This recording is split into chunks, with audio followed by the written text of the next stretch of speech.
Phase Zero Season 2 episode 50 clean 50, right? This isn't 51, this is just 50. What's up, everybody? BD here, joined today by Jenna Anderson. Hey, everybody. Jamie Jirac. Good morning. And Aaron Perrine. I'm still not over the Barbie trailer. Yeah. Simu Liu, Margot Robbie, Ryan Gosling. What is to be over? All right, guys. This is our last MCU news show of the year. Next week, it's all about the most marvelous moments of 2022. We're each going to bring you our top 3 favorites. So you're going to get a dozen, maybe even a Baker's if Richard or Peter want to chime in. But today we are going to talk about all the Marvel news we didn't talk about last week, because last week we were doing this little rankings episode, which I want to appreciate and thank everybody who was like friendly and kind in the comments and in the responses and shared their lists. And to everybody who doesn't listen to the show and went ahead and were rude on the comment section, glad you're not here. But no, I think those ranking shows are tons of fun. That was one of my most fun shows of the year with you guys, and I think the audience had a good time watching it. And anybody who's negative, we don't have time for that.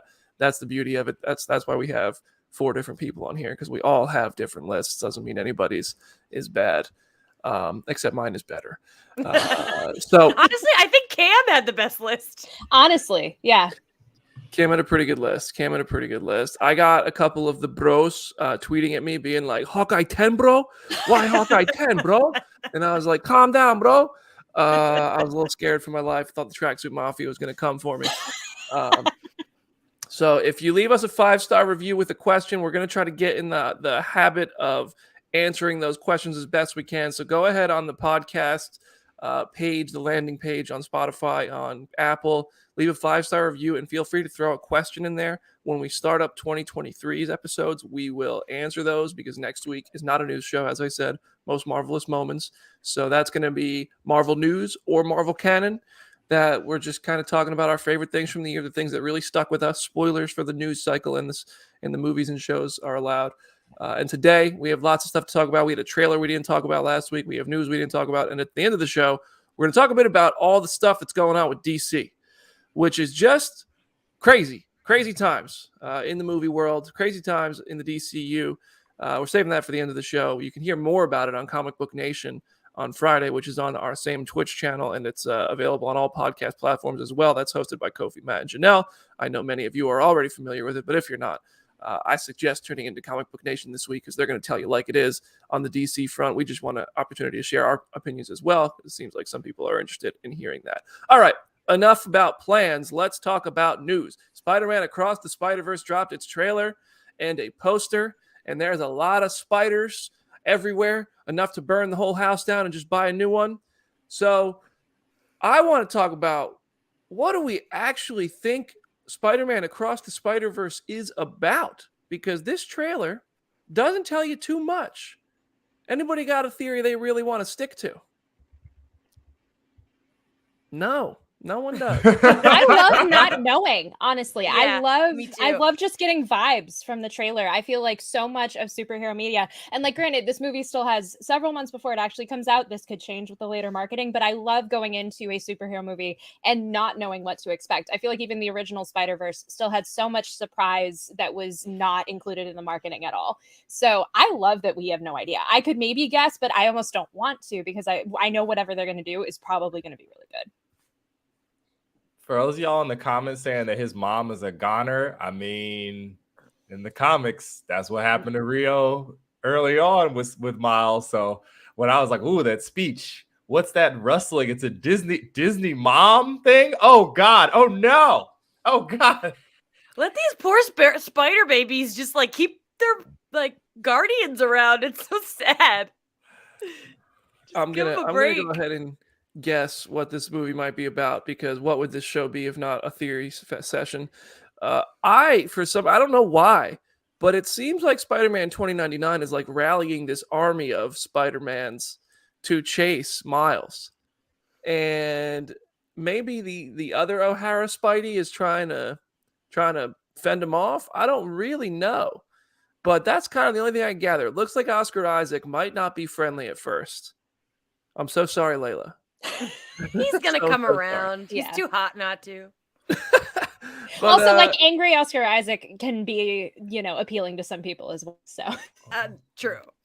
maybe Kevin Feige hired Spider-Man 2099 to try to stop the Spider-Man and the Hypno Hustler and all these other characters from going to the Sony movie. I don't really know. It's just to try to save us from the live action stuff, but I don't. This movie, the trailer looks dope. There's so many Spider-Mans. Did you guys have a favorite Spidey that you saw? I lost my mind at Bombastic Bagman, which is Spidey who joins the Fantastic Four. He wears a FF suit and a bag over his head, and I lost my mind when I saw that. This entire trailer and then the poster yesterday was just like the Leo meme of it's like a reverse Where's Waldo of like, oh, I recognize this person, I recognize that person. I was not prepared for Julia Carpenter Spider-Woman on the poster. That was super cool, and I loved Issa Rae's Jessica Drew. I love what we saw of her in the trailer. That motorcycle looks amazing. Her costume looks amazing. All of that, I'm just so hyped for. I liked seeing Spider-Man Unlimited, Spectacular Spider-Man, and I got to give a big shout out to Spider-Cat. Yes. Spider-Cat on the poster. Big old shout out.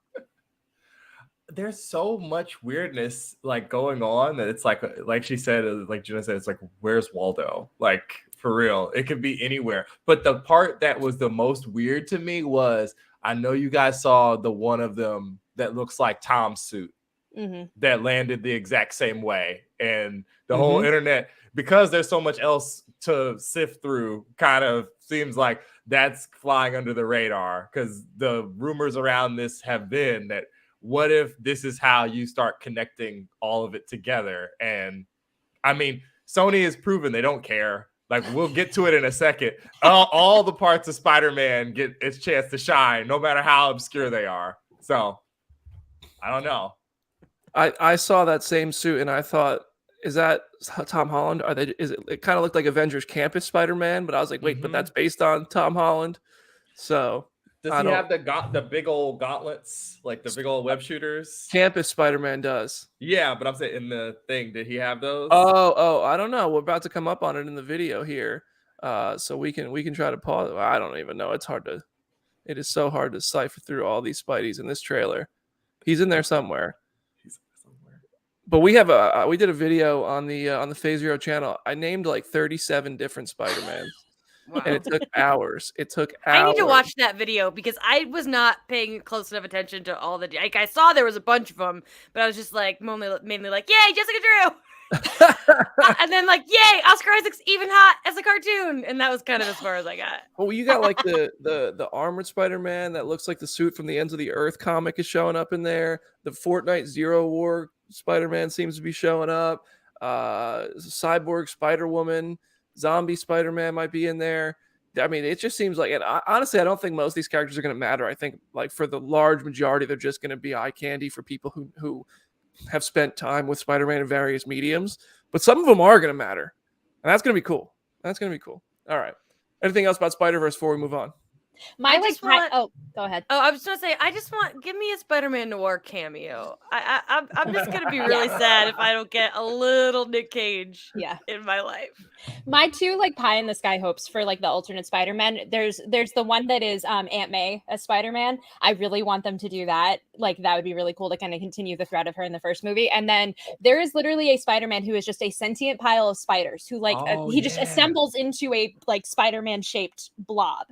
If they did that in some sort of way, even if it was just a throwaway joke, I would be so happy because that is the pinnacle of just weird Spider-Man. So that'd be cool. Yeah. Listen, they did Spider-Ham. Nothing's off limits. Now I'm disappointed if we get anything less. All right. Let's keep it moving. More from whatever Spider-Verse thing you want to call it. Sony's Spider-Man universe continues to be evolving. Donald Glover will produce and star in a movie. It is currently untitled, but it will be based on the Spider-Man villain Hypno Hustler. So Hypno Hustler is a disco-themed musician villain who has musical instruments that he uses to brainwash people and manipulate people and then rob them. This movie is being written by Miles Murphy, who is Eddie Murphy's son, and everyone is extremely confused about this movie because it's like, this feels like another El Muerto situation. This feels like another just like Sony just picking stuff out of nowhere. I weirdly think that this movie makes the most sense out of a lot of what the decisions that Sony have made, because this feels like the type of thing you don't need a Spider-Man or the absence of a Spider-Man for this movie to work. I think like when you just take out the concept of like a Black musician dealing with like, you know, robbing white people who like don't understand his music or whatever, that could potentially be a cool movie in and of itself. So I just love this choice. I think it is so weird, but I just think it's cool that we're at this point. So what do y'all think about it? I'm down for Donald Glover to just give us Cadillac Records and get on up mixed together with like a heist movie that doesn't, like you said, that doesn't need Spider-Man in it. I do like that if he's like, say one nice thing about Sony in between other things. I do like that they're willing to make risks or make choices that are strange and have stylistic variation between the movies. And this is certainly that. We'll see if it actually comes out. It was a long way away. My instinct is to like be sad that we're not going to see him again as Aaron, but then I'm like, I didn't really know this character, and so everything I've heard this week, I'm like, okay, yeah, I want to see this movie. This sounds perfect. Let's get it. It's the first time in a long time that there's been like a Sony announcement that I'm like, that's not the animated stuff that I'm like, I'm listening. And he's just so good, and we're not getting him back as as Lando anytime soon, so give me this.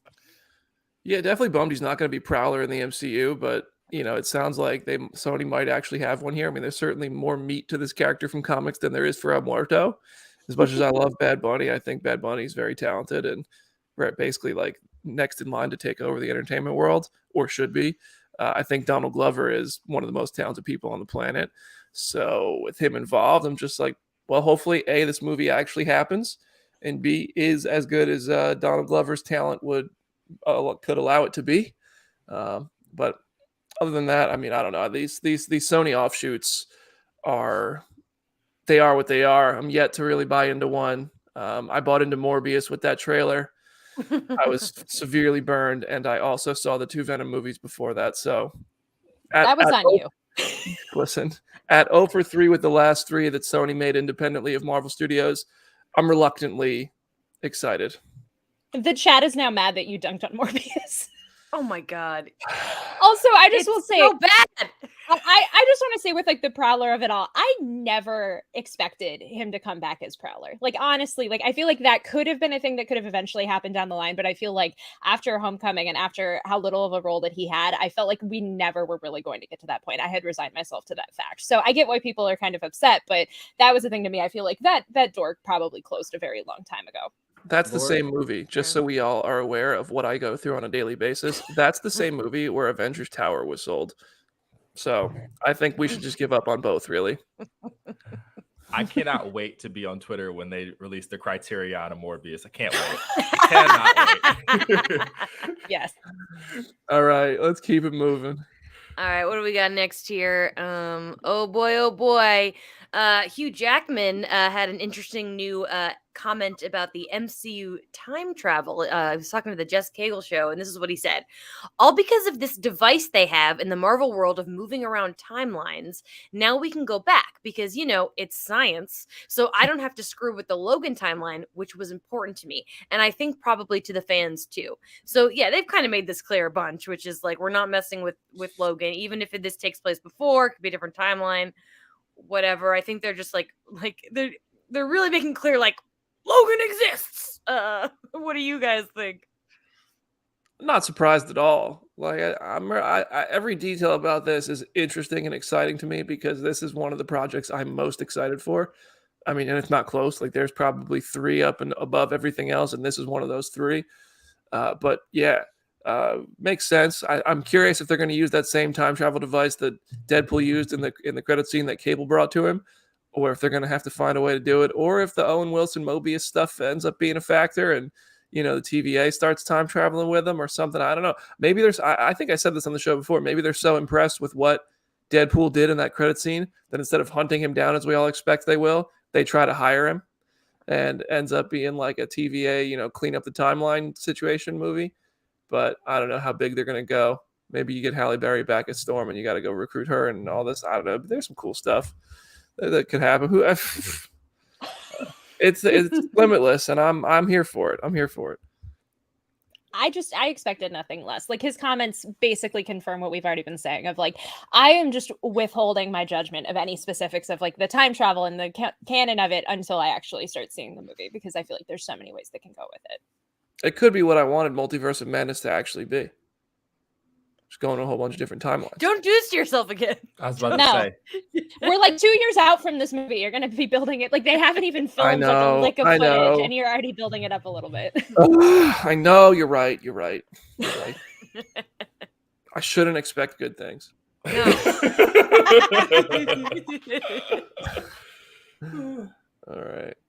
All right. Moving on. James Cameron. Y'all heard that name before? Y'all ever heard that name, James Cameron? Done a couple indie films, little projects. Loves sequels and franchises. Actually, he does love sequels. He's pretty good at them. All right. So James Cameron. I did an interview with James Cameron. Everybody knows about this by now. I asked him if Marvel and DC and Star Wars and all the things we talk about at comicbook.com, because that's my job, is to talk about things our audience talks about, whether he sees the VFX and the boom that has happened in comic book movies and movies in general since the first Avatar, which was in 2009. Since then, yes, we had comic book movies before that. Since then, we've had a lot more. So I said, do you see the VFX in these movies as a challenge to meet that bar that they're setting and exceed it and keep raising it? And he had some words. Now, before we play this clip, this went viral on everywhere. I mean, it was on Deadline, THR. We didn't frame it this way on Comic Book.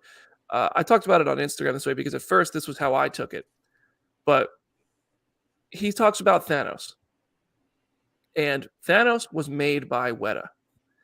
Weta is the same visual effects studio behind Avatar, The Way of Water. So everybody took this as he's jabbing at Thanos. I actually can't tell what's happening here, but I want you to listen to this through that kind of lens on your ears, where that filter. Is he insulting Thanos or is he complimenting Thanos? Just let's play this clip here real quick. I just want to say ahead of time that I'm not going to diss the Marvel or the DC universe. Oh, no, absolutely not. Love those movies. Oh, let's just get that off the table. Now, you mentioned Marvel and DC, and all these comic books. Since the first Avatar, there's been a boom in comic book films. Sure. Very visual effects heavy films. Yes. I'd love to hear, do you see like anything that they're doing there and think of it as kind of motivation to continue raising the bar or even a challenge to meet it and exceed it? Look, what happens is the more people are doing visual effects around, and obviously the big comic book superhero films have been driving the sheer volume of the industry, right? And the rising tide of technique raises everybody together. It gives you higher quality artists.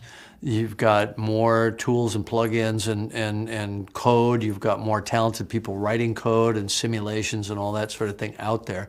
And then, as we're putting our team together, and as Weta Digital is constantly having to, have new hires and so on, it's coming out of that pool. So it improves everything together. Now, that said, Weta FX, as it's now known, is the best, right? I mean, ILM does great work, but when it comes to the kind of emotive, facial stuff that we're doing, I mean, Thanos, come on, give me a break. You saw this movie. It's not even close. Okay. I think that was definitely pro Thanos. Yeah. It seems like right? First of all, he literally starts off saying, I'm not going to diss them. So that's a first indicator. But also, he's saying they're the best, and if they created him, I think, hands down, he was being pro Thanos. And James Cameron said some dumb stuff recently that makes me want to crawl into a hole. But I'm siding with Cameron. I think he was being positive. It's just the way, here's the thing, the way he says it comes off. Maybe it's just how James Cameron's personality is. I don't know. He was very polite and like very nice to me when we went before and after the interview. But he says, Thanos, give me a break. You saw this movie. And it's like, wait a second. Okay, so are you saying like you guys are leagues ahead of Thanos? Or is it like, Thanos, give me a break. We did that and you saw this movie. That's how I took it. Yeah. Because also, like, I was thinking back, because, like, I interviewed a month or so ago, I interviewed some of the VFX people on She-Hulk who had also worked on Thanos in Endgame, and they kind of talked about how doing 12 minutes of Thanos in Endgame versus doing 45 minutes total of She-Hulk across the first season was, like, two completely different ball games. And so I think I almost see his comment as kind of like Thanos, as like, technologically impressive as he is not the entire focus of the entire movie. Like, I think it's more the magnitude of the CGI of what was in Avatar seems to outdo, and, like, just purely based on screen time, seems to outperform what Thanos is about. But I agree with his thing about, like, the technology aspect, because, like, going back to She-Hulk, they, like, the people I talked to basically mentioned how they had to create new technology to basically figure out how her clothes fit on her body and how certain specifics of that work. So I do like that he said it the way that he did, of just, like, every new project finds a new way to, like, make the VFX industry better. But yeah, I don't see it as a diss on Thanos. I don't know. Aaron, would you hear? Is the dress blue or is the dress black? I saw Kofi make that joke in the comments. That's funny as all get out. Yeah. I, as the person who wrote this up for the site, I did not take it as negative. So when I see all the spins coming out of it, where it was like him dunking, I was like, did we listen to the same clip? This is a Laurel Yanny situation. Yeah, So here's another. Never like, tell. history would indicate he's dunking on Marvel. However, it doesn't seem like he actually, like, there's a pretty good chance here, I think, in a weirdly worded and delivered tone, he complimented Thanos, but it sounded like he was saying we're better than Thanos. But I think what he was saying was Thanos is great. You know it. You saw what we did here. It's also great. You know it. Like, he's not even, he's making, and I think you know it is already implied with everything James Cameron says. But if anything, I heard a bit of a diss on ILM. Certainly. I think we should talk about that. He's like, they're cool, Yeah. but R.I.P. Star Wars. Yeah, no, I found that interesting, and I wanted to talk about it here because I haven't really had a chance to talk about that. And I heard it at first when I was in the room. I was like, "Damn, bro, you really did just have to take a shot." But even then, we didn't even word it as that. But then, I saw Deadline and everyone else. Thank you for picking it up, Variety. Very cool to be named in your article. That said, I don't know that he was hating on Marvel, and I'm scared the next time, if I'm ever so fortunate, I sit across from James Cameron, he's going to be like, "You're the son of a bitch who got me set up with the Marvel thing," because I watched Jake Hamilton, and like 10 years ago, he interviewed James Cameron, and Cameron remembered him. And I'm like, wow. Oh no. I think that all just depends on how online James Cameron is. Like, if he's aware of the trades in the comic book fandom, maybe. Yeah, that would be. I feel like he doesn't have burners. He has said things that I think will be ahead of that. Like, I feel like he's got other fires to put out. Yeah. I want you guys to know that Kofi is in my messages trying to get me to see Avatar 2. And I want you all to know that Tony's going to see it tonight, and I will be at home watching Titanic to celebrate the 25th anniversary of the true masterpiece about water and James Cameron. Richard and I and Liam Crowley went to Denver this weekend, and we went snowboarding. And on Saturday night, we went to go see Avatar: The Way of Water because we couldn't not give our $75 to Disney. The corporation needs it, of course. Liam and I already saw the movie. Richard had it. Granted, now listen, it was a late screening and we went snowboarding all day. I sat down, I watched the previews, and I blinked, and there was 30 minutes left. Oh. So that's all that. So I that happened, and I think I have seen it already, and I knew how long it was when I blinked. So that did happen, but no disrespect. That's just me. I think it's a good movie, visually even better. All right, let's keep moving. I really quick want to say that Kofi wants me to clarify that he wants me to see it so that I can dislike it and rant about it. But I don't want this negativity in my life. I'd rather just not see it. He's not trying to say see it because you'll like it. He's saying see it so you can be miserable for 3 hours. Oh God! All right, let's talk about Ant-Man. All right, let's talk about Ant-Man. Shifting gears to a much smaller stakes conflict.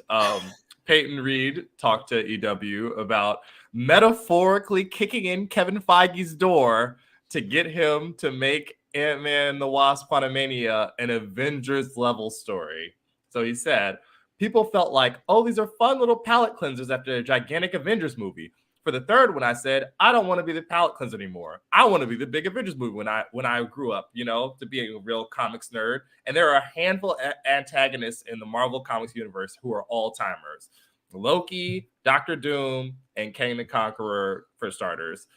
In conversations with Kevin Feige and Marvel, it was like, I want to put Ant-Man and the Wasp up against a really formidable villain in this movie. So we're doing Kang the Conqueror. God bless you, Peyton Reed. I feel like those doors are expensive. From what we've heard about Marvel security, I'm sure that kicking in the door was not met well, unless you're Scarlett Johansson or Tatiana Maslany. Are you happy that he beat down the block to get Ant-Man up to the big leagues where he might get squished? Hell yeah. I like hearing this, for sure. Because like both Ant-Man movies are cute and they're fun, but they're pretty low in my ranking just because there are better movies. It is a palate cleanser. It is a little like, here's a little treat. This is an easygoing, nice thing, and that's good to have. We need these, especially these days in the trauma tour. We need more of those kind of movies. But I'm excited for him. I think everyone involved with the Ant-Mans deserve a little elevation. I agree. And I've only seen Ant-Man and the Wasp like one time, honestly, because it is this thing of, if I'm going to go rewatch an MCU movie, I'm not necessarily jumping to rewatch that one, because even though it has some really great elements, it's like the story is just so small scale and so often its own little corner that I'm like, I don't know if I need to revisit this. But like the idea, like we've said on the show, it's almost like a reverse Ragnarok of we're taking this lighthearted kind of small scale story and we're making it darker and more serious and more consequential. And so I'm excited. I'm glad he kicked down the door. I'm here for it. I mean, there's you read like Avengers Forever, there's more than one Hank Pym in that story alone.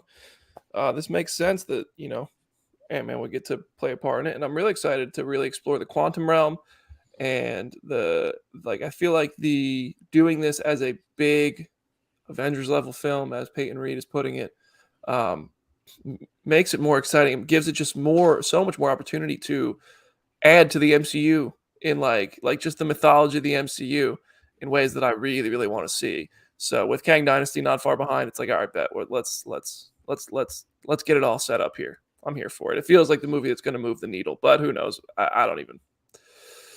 We'll see. If you're gonna start phase 5, you want it to start with like this big thing. Yeah. So it makes a little bit of sense there too, I think. That makes sense. That makes sense. This it also could have been the last movie of phase 4. In a sense, like in that regard. I mean, like usually the event is the end of the phase. Now maybe the event is the start of the phase. WandaVision was the start of phase 4, and now Ant-Man. Well, who knows when Secret Invasion is starting, but then wasn't technically Far From Home the end of phase 3? Yeah. Well, yeah, they say that's like the epilogue. Yeah. Okay. It's the Guardians of the Galaxy holiday special. Yeah, I think ending with Panther and then having the Guardians holiday special be the epilogue was the right way to go in the grand scheme of things. So then the first episode or 2 or whenever it happens of Secret Invasion be the prologue for phase maybe 5. Whatever wording you got to use to help yourself sleep at night. All right. Yeah, nobody think I say that, but I'm the one who spends more time thinking about this than anyone ever needs to. All right, we're gonna take a quick break. When we come back, we're gonna talk about Guardians of the Galaxy Volume 3, some words from Zoe Saldana, some words from James Gunn, and then we're gonna talk a bit about everything that's going on in the DC universe, or our universe about the DC universe. So see you in a minute.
Welcome back to Phase Zero, Season 2, Episode 50.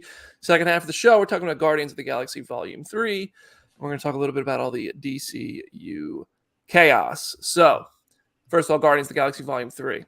Confirmed, again, to be a farewell. This is what Zoe Saldana had to say about it at the Avatar: The Way of Water junket. These characters, I love your Marvel character with Gamora. We just got the Guardians 3 trailer. I do have to ask, that trailer hit me in the feels. I know. How does that compare to what we're going to get from that film? Is that an accurate representation of that story? It is an accurate representation. It's a farewell, and James Gunn is a really good writer, and he really likes to write just human characters with flaws, and you're definitely going to get it. And in a way, like, it's going to be a nice conversation about, just like Avatar is, when it comes to look around you. It's not just about your journey, it's about the journey of your environment and the people around you, and maybe animals and nature around you. And so it's going to be really nice. That's Rocket and Groot, and they're dead. I literally thought you and Zoe were about to start crying. I know, together. seriously. Like, he was about to get emotional. Yeah. Also, she's such a pro for bringing that background to Avatar. When actors do that, it's like, oh, they've been doing this a long time. Yeah. But I thought both of you were gonna start crying. Yeah, I mean, listen, this movie's gonna hurt. And then Sam Worthington's just sitting there, just like, okay, like it was just as the two of you are almost sobbing. Zoe is always like this very nice, very, very nice interview. But yeah, I mean, that like, it just sounds like this movie really is. Like, I don't think this one's getting overhyped because people aren't overhyping like the event nature, the cameos, the ties to the MCU. They're talking about the characters, which is the most important thing. And oh my goodness, if there's one movie I could watch tomorrow, I honestly think it would be this one. But then I'd want to watch it again for the first time in May. So, it's going to hurt. It's going to hurt. On top of that, James Gunn, he said to EW recently, because somehow EW was able to manage to get a interview with this guy. He's been a little bit busy. He said, quote, I felt like I needed to tell Rocket's story. I would have been very sad to not complete the trilogy for many reasons, but I just feel very connected to Rocket. Yo, this man's about to kill our favorite raccoon. You can't kill a raccoon. That's like rule number 1. You'll be the villain. I don't believe it. I'm standing firm that Rocket is not going to die. I'm saying it here. I'm saying it now. And when I'm wrong, if I'm wrong, we can talk about it then. But until May, I'm a firm believer that Rocket's living. James Gunn kills all his own favorite characters. He killed Groot. He killed Yondu. Yeah. Rocket seems to be next in line. James Gunn loves animals. He probably wants to send a message that's like, look what happens to animals because people are dumb. And that's probably what's going to happen here. I'm not ready for it. I just want Rocket to have like the most epic hero's death like humanly possible. Like, there was a tweet going around after the trailer that was like, Martin Scorsese is gonna watch like Rocket Raccoon say goodbye to his family of like wrestlers, multicolored women, and Chris Pratt, and like he's gonna be like, I get it, it's cinema. And it's like, honestly though, that is going to just be like, I hope it is going to live up to the hype, because it's gonna absolutely destroy me. I just feel like Rocket and Drax both have the kind of most. Granted, I don't know the story of Volume 3, and this is the movie that if it gets spoiled for me, I'll be more pissed off than anything since Endgame. But Rocket dying, like, he gets to see Lilo. We're going to understand his past. We're going to understand how he became, the character we know him as. And he's the father to Groot. So there's so much emotion already packed into that. And Drax, I could fully see Drax having like a full circle thing with how Dave Bautista has been very open about not wanting to do it. And having like a, you know what, I can sacrifice myself, save this family that I took on, and go be with my family who was dead at the start of this. Whew. My goodness. He called Rocket the secret protagonist, like dual protagonist of the trilogy, which I thought was really interesting too. And I'm like, you know what? That I could see that. I could. Which also, oh no. The furnace, like superimpose the furnace part of Toy Story 3 over the top of us right now. It's like no one's ready. No one's ready. Kofi just said Rocket dies, self-detonating a bomb made from all those body parts he's stolen. Maybe he's building himself a human body with all these body parts. Maybe that's what he's trying to do, or build a human body for someone else. I don't know. He's getting legs, eyes, arms. I think he just thinks it's funny. Yeah. Anyway, all right. Speaking of James Gunn, DC universe. We don't really talk about this much on the show, but it's been like the biggest talking point in our geek news circle for weeks now. It's getting a little crazy, and I figured, listen, it's our last news show of the year. Let's test the water and see if the people who are on Phase Zero care at all. And let's talk about DC, and I think they do. I did a poll, and most people said yes. For more on DC and all this stuff, every Friday you can listen to Comic Book Nation. Kofi, Matt, Janelle, they host a great show over there, and they talk about all things, and DC's a big one, especially right now. But I feel like all four of us and our audience have a lot to say about this, so I figured let's weigh in. Now I'm going to run through a series of events here really quickly. Everybody knows the news, but just to preface what's going on here, just in case you only listen to our podcast and you don't get your news anywhere else, let's just run through this really quickly. It's not going crazy thorough here, but just this interesting series of events leading up to yesterday. So, and if I say something wrong, this was all out of memory that I added these bullet points into this. Please correct me. If I leave something out, please add it. I'm starting in October. Dwayne Johnson starts promoting Black Adam, and it's coming off kind of like he is in control or trying to, really control a pocket of the narrative for the DC universe. Certainly wanted to have a little bit of say in the Black Adam stuff, and the way he was talking, it seemed like he wants to develop that with his people. He gets Henry Cavill back as Superman. He talks about how he had to push the studio to make that happened, to get a cameo with Henry Cavill. First time he's been in the Superman suit since 2017, I think. Pretty sure there was nothing in between. Black Adam isn't like a blockbuster hit by any means. It's really confusing on whether it's a profit or a loss. There's mixed reports about it. James Gunn and Peter Safran are hired as new heads of DC Studios. Wonder Woman 3 is rejected by WB execs.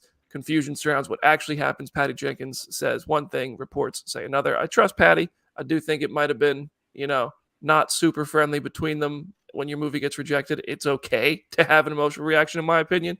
But Patty played the professional on Twitter, and I respect that with a statement.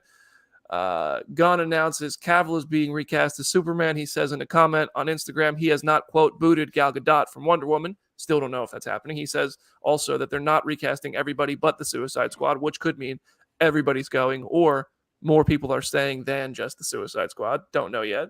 Word goes around that The Rock unfollowed Black Adam and WB on Instagram. He replies to me on Twitter, "Why me, bro?" And tells me it's 100% false. He never followed them in the first place. I believe him. I get why he came to me. It was not really incredible places before that. And then my dumbass went ahead and quote tweeted it and tweeted from the DC account on Comic Book.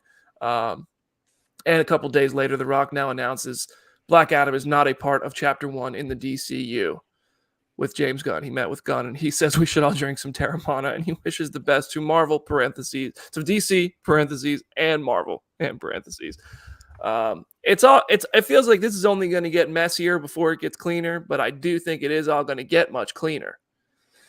What do we think here? I think Jenna wants to go last. Yeah, so I already told Jamie go first before the start of the show. I'm like, Jamie and Aaron can go, and then I can go because I can talk about this for a while. So, I will hit 3 points of how I feel about this, and I'll start with The Rock. And it's, on one hand, I feel bad for this man because he tried to make this movie for so long. But the truth of the matter is, one, it was fine. It was fine. It was not great. It was fine. It's a movie that exists. It's not offensively bad. It's just like, yeah, this is a movie. But I do think that the way that he was all about Superman and let's get it on Superman, I think was a disservice to what Black Adam is and Shazam. And I also think it's funny that Shazam was such a good, I love Shazam. It's one of my favorite DCU movies.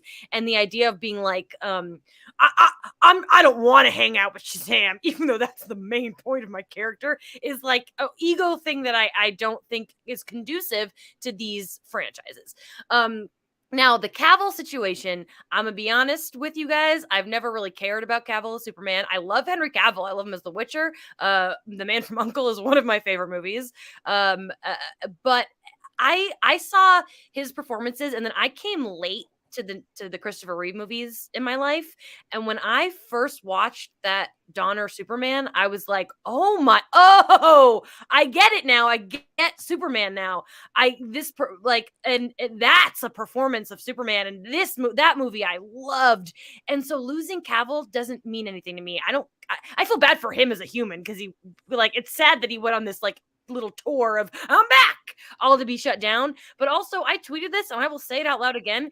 I like seeing the meanest, worst corner of the internet lose. They're not nice people. And they're losing. And you know what? Stay mad about it. That's, you know what? And my final thing about this, I think the funniest tweet I saw about this whole thing was, why are people just blindly trusting James Gunn? Blindly? The man directed 2 very good Marvel movies, very good Marvel special, and a great DC movie and a great DC show. Peacemaker, I think, might be the best comic book show of the year, thing of the year. Peacemaker is a top tier thing for me that came out this year. I don't know. People are so mad, and I'm going to say it again out loud. Come for me. I don't care. I don't think Zack Snyder is a good director. I don't like any of his movies. I think the best movie he ever made was written by James Gunn, and that's Dawn of the Dead. And I just don't like his visual style. If you like him, he seems like a nice man. I'm not like, I don't like hate the man. I just don't like his movies. So I love this path we're on. All I care about is I'll be really sad if we lose Margot Robbie as Harley Quinn. That'll be a bummer. I will be tragically depressed about it, especially after she told me she wants to see a Poison Ivy romance. That would really suck. But you know what I'm not going to do if that happens? Get on Twitter and spend every single day trying to get James Gunn fired. And that's what I have to say about that. There it is. I agree with some of what you said and disagree with some of what you said. I like Zack Snyder's movies, and I love Henry Cavill as Superman. I think especially like when Snyder actually gets to make his movie, it's good, but I think there's no, like, he should have known better than to make a 4-hour Justice League.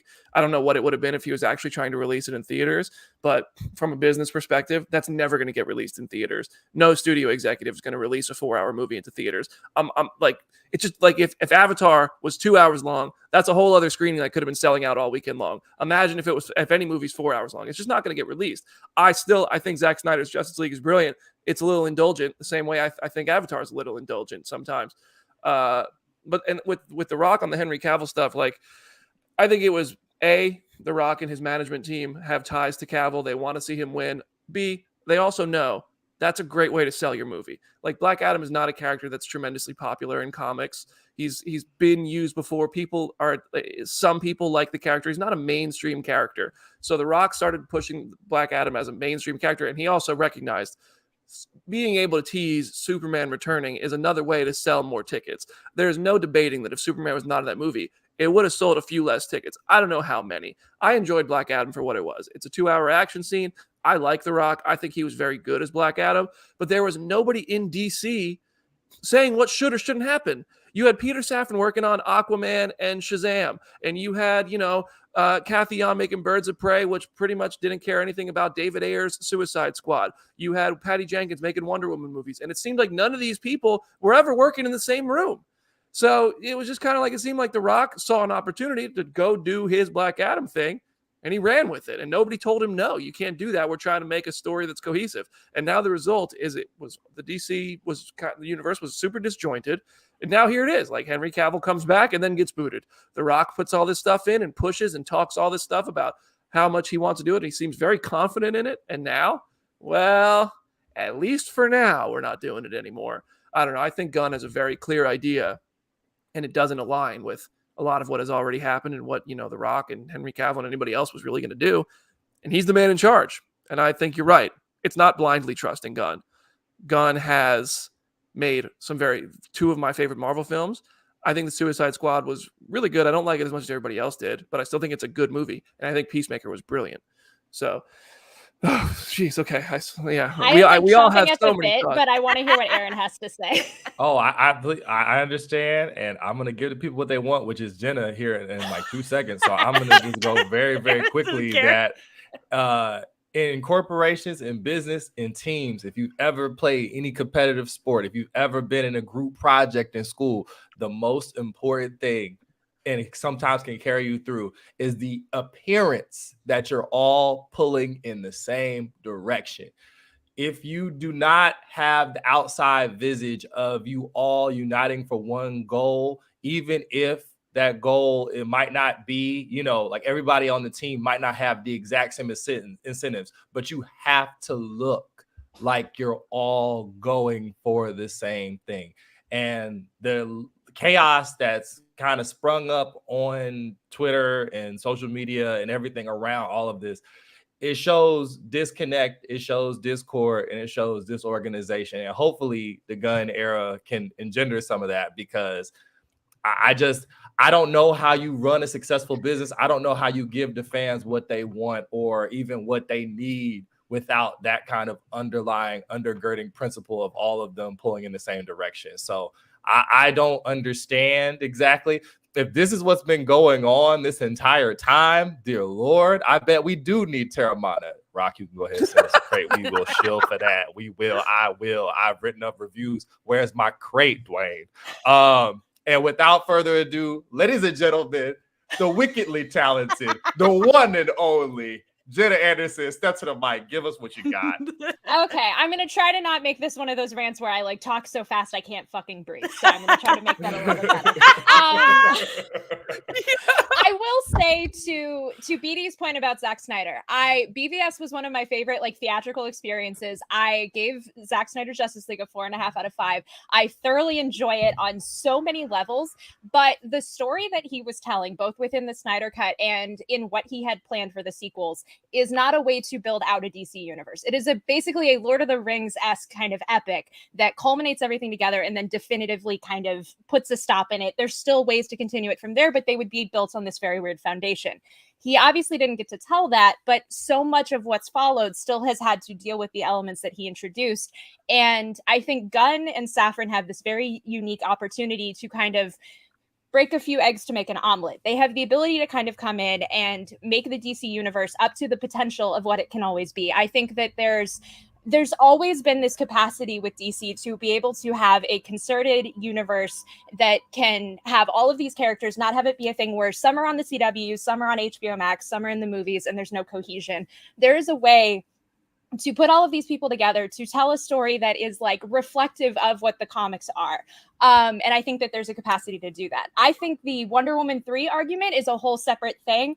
I also think part of it, back to Aaron's point and to everybody else's point, there was no cohesion in terms of what DC's actual plans were. I don't feel like it was ever fully treated like a franchise the way that like Marvel is. I think it was treated as a thing to just make a couple of these per year, them out for DB and go from there. But like now we have a concerted effort to actually do that.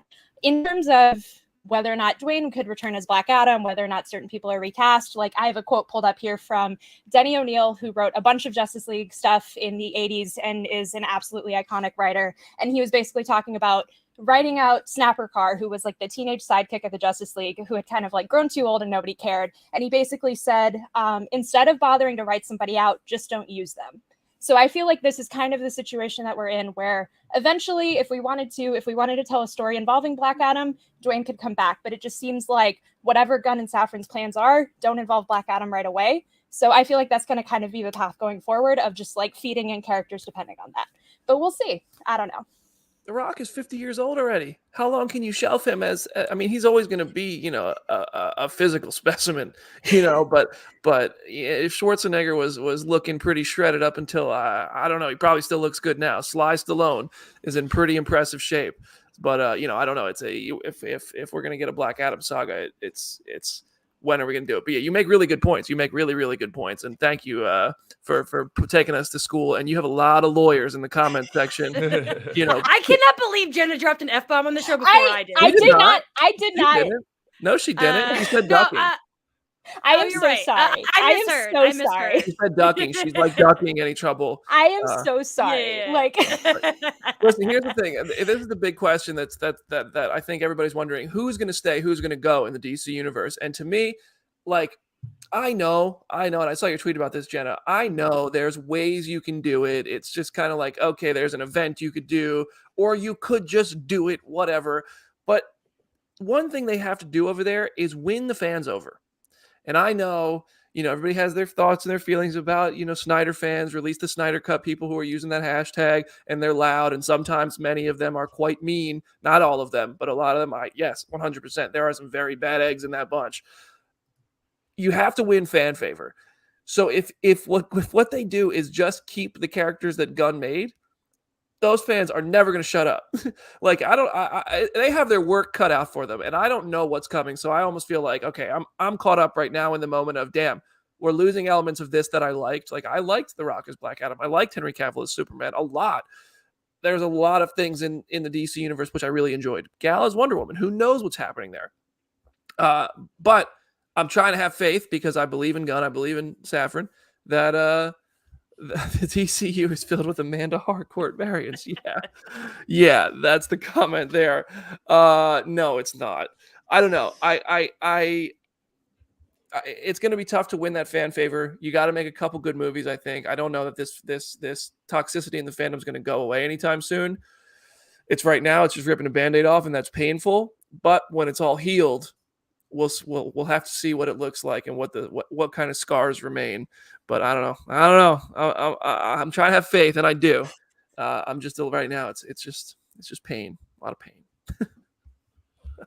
Anybody else got anything to say about the state of the DCU? So the things that are still coming are The Flash, right? Yes. Joker 2. Yes. And Aquaman and Lost Kingdom, correct? And Shazam 2 and Blue Beetle. Oh, and Shazam 2 and Blue Beetle. Okay. Yeah. Those are the things that are left. All right. Yeah. And then after that, we're just gonna do whatever the plan is coming January 2023, right? I mean, I always have seen Joker 2 as like it's just off on its own island. Like it has nothing to do with the rest of this conversation, I feel like. So. I'll tell you what, I'm happy they gave the raise to James Gunn instead of Homeboy. I am happy about that. I'll say that into a microphone. Goodness gracious. Todd Phillips' DCU slate would be so different. That'd be it for me. I would be like, I'm out forever. Goodbye. Are y'all Joker haters? I would turn into a Snyderverse guy if Todd Phillips was in charge. Are y'all Joker haters? I liked Joker for what it is. I just like Todd Phillips would not like. I don't need to see Todd Phillips's take on the rest of the DCU. It feels like in a Snyder-esque sort of way of like this would be very definitive and very weird. It would be interesting, but it would not be the way to like thread the needle of the franchise moving forward. I'm just happy we get Lady Gaga as Harley because that is still the most galaxy brain casting in the world. And to Jamie's point earlier, I still think we still get Margot Robbie because I feel like she's one of the few things that people consistently love her in every single project she's in. Harley is the type of character who can like almost poke fun at the idea of like the world of DC changing around her and still having fun with it. So part of me has to hope like Harley's not going anywhere. Yeah, there's a lot of pieces I hope stay in place. I just hope. Here's the thing. Everybody's thinking maybe Flashpoint can do it. Whatever, you can do a crisis event to do it. I would love I get it. That would make sense. You only get one chance to tell a Flashpoint story for the first time in a movie. The Flash TV show already did it poorly. Yeah. So think about what Marvel did with Civil War. If you earn that and you have characters and you understand their dynamics and you understand why they're so different in these other timelines and why they're at war and why that's such a crazy thing to see, and all the like other people who become superheroes because their kids died and not them and things like that. Like that's just I would love to see that be earned and not a device, not just strictly a device to reset. But I don't know. I have a lot of things I want to see. There's a reason why I'm not in charge of DC Studios. Because I don't know how to do all this, and I do believe that Safran and Gunn are going to complement each other really well as leaders on this. And I think what's going to come of it will, at a minimum, be a more cohesive, expansive universe. To the point Jenna made about Justice League, it was a very linear story that Snyder was telling. I agree with that. That said, it did also kind of feel like it realized a lot of DC stuff. But you're right. I don't think it gave a lot of room for spinoffs and other things to really fit in there. But we'll see. We'll see. The state of the DCEU right now, or DCEU, they don't even call it that anymore. DCU, yeah. Whew. We'll see. We'll see what happens. It's going to be an interesting couple. The weeks, as the weeks roll on, this news is going to keep coming, and I suggest everybody hit that Comic Book Nation show every Friday. And we have a DCU on CB Twitter account, which drops all the news, and Jenna, of course, is dropping all this stuff and her takes on Twitter. I don't know how often we will, if ever again, talk about DC on Phase Zero here, but we appreciate you bearing with us. Anybody else want to say anything before we wrap up today's show? I would just like to say that of all this, the thing that makes me saddest is that we were supposed to have a Keaton renaissance that seems to be dying, and I am bummed about that. But again, I'm not going to spend my life on Twitter complaining about it, but I am sad about it. Yeah, Batman Beyond would have been cool. Yeah. Would have been very cool. That's the biggest thing that makes me sad about this. Between this and just whether it was something Snyder had planned, something The Rock had planned, something anybody had planned, Henry Cavill, it's a story of missed potential. Really is what it feels like. Unused potential, untapped potential. But we're starting over, and James and Peter are betting on themselves, and Warner Brothers are betting on them, and hopefully they deliver. And I think they can. So, all right, y'all. Thank you so much for watching today's show. Please subscribe to our channel on YouTube, Twitch, chat. We see you too. I'm just trying to build that YouTube channel. I'll say it every week. Thank you so much for subscribing to us. Next week, most marvelous moments of 2022, the final show of the year, a look back at all the chaos in the Marvel Cinematic Universe right here on Phase Zero. Thank you for hanging with us all year long. We love you very much. Jen, any last words for today's show? Go read some comics, go give some comics for Christmas, and go watch Glass Onion on Netflix this weekend. I know people who followed me on Twitter saw it when we saw it in theaters a month ago. It was the worst theater experience I've ever had in my entire life. The rowdiest, worst people ever. It still was one of my favorite movies of the year. That movie rules so much. I cannot wait to rewatch it. So go watch it that weekend. And I am so sorry that I said ducking, apparently. Yeah, nothing to be sorry My for. off-mic version of myself popped off in the middle of that there, and I didn't even realize it. So. Benoit We all Blanc get is on the one. case, and he did not detect an F1. And it's Jenna Lynn. If you want to follow me, I promise I don't say ducking on there. So Jamie, what you got? Jamie Cinematics on Letterboxd and Twitter. I say ducking all the time on those social media sites. The 5th episode of Willow just dropped today, and it's got a really fun connection to the film. So check that out. And I think by the time this episode is next episode, it'll have been a lot of big holidays have happened. So and have a Merry Christmas, Happy Hanukkah, and if you don't celebrate those things, have fun doing what you're doing. Love it. Aaron. It's at Something Like a Hornet on Twitter. I would like to say, go on Friday and watch Kofi and them do this live without a net on Comic Book Nation. It will be very funny. He said they're gonna watch the great year for DC in 2022 segment while taking shots on air. I don't know if Jim Viscardi is gonna let them do that, but I'd like to see them try. Also, if you like any of the WB animated stuff that comes from the DC universe, go get that on DVD right now, because they're taking Justice League Unlimited, and Batman the Brave and the Bold off in January, which means Aaron had to go buy some Blu-rays. Physical media supremacy. That's Man, real. if it wasn't going to be 3 degrees in Nashville on Friday and anybody was going to be in the studio, I would be joining CBN for some shots. But unfortunately, it's going to be snowy. Look at that physical media behind Jamie. Jamie's got the best wall of movies. I love it. All right, y'all. That's our show today. See you next week for the most marvelous moments of 2022 at Phase Zero CB on Twitter. If you want Marvel news all day long, comicbook.com/Marvel, youtube.com/C/Phase Zero. Leave a 5-star review and ask a question, and we will answer it in early 2023. We love you all so much. Happy holidays. Have a safe weekend. Hit me up at Brandon Davis BD if you want to talk more. See you next week.